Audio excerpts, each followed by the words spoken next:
When my appendix bursts, my parents, my brother, and even my fiancé are all too busy celebrating my sister's birthday. I'm outside the operating room, frantically calling every family member I can think of to sign the consent form, but every call is either ignored or hung up on. After hanging up on me, my fiancé, Joel Graham, texts back. Sophie, stop being dramatic. It's Yvette's 18th birthday today. Whatever it is can wait until after the party. I quietly set my phone down and sign the consent form myself. It's the 99th time they've chosen Yvette Norton, my sister, over me. This time, I choose not to care. I'll stop letting their favoritism hurt me. Instead, I'll do everything they ask of me without complaint. They'll all think I finally learned to be obedient, and they'll never realize that I'm preparing to leave them for good. I stayed in the hospital for 3 days, and for those 3 days, my phone stayed silent. I didn't receive a single call from my family. I didn't call anyone either. I didn't scroll through their Instagram feeds like I used to, trying to keep up with every little update in their lives.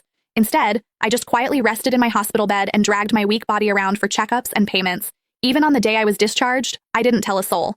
I simply packed my own things, endured the pain in my abdomen, and slowly made my way home. When I pushed the door open, the laughter inside the house abruptly stopped. Everyone was gathered in the living room. My fiancé, Joel, was sitting beside Yvette with his arm casually draped around her shoulders. The moment he saw me, he pulled his hand back and gave me an awkward smile. Soph, you're back? Where have you been these past few days? My brother, Joshua Norton, let out a cold snort. Where else would she have gone to? She just didn't want to show up to Yvette's birthday party. She always has to ruin things for her since she can't stand seeing Vivi happy. I didn't say a word. I just headed straight for my room. Joshua seemed surprised that I didn't argue with him.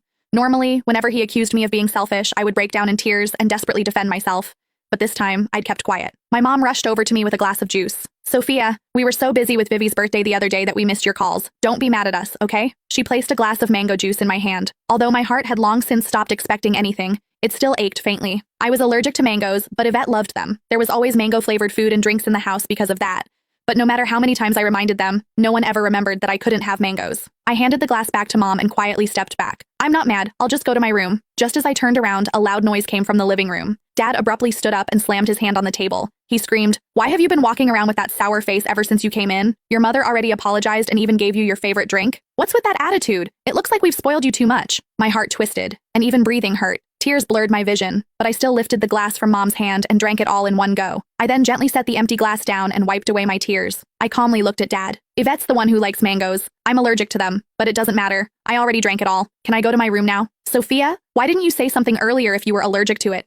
Who told you to drink it? You're so stubborn. Mom panicked and quickly patted my back. Dad looked embarrassed, but he still harshly replied, "You could have just explained yourself. You've always had that unlikable attitude. You're nothing like Vivi. She knows how to communicate." Yvette's voice drifted over from the couch. "Dad, don't say that about Sophia. You'll make her sad." She sounded gentle, but the smugness in her eyes was impossible to hide. Yvette had always used my dullness to highlight her perfection. No matter what it was, she loved comparing herself to me. She would only be satisfied when she got to trample me. I should have felt hurt,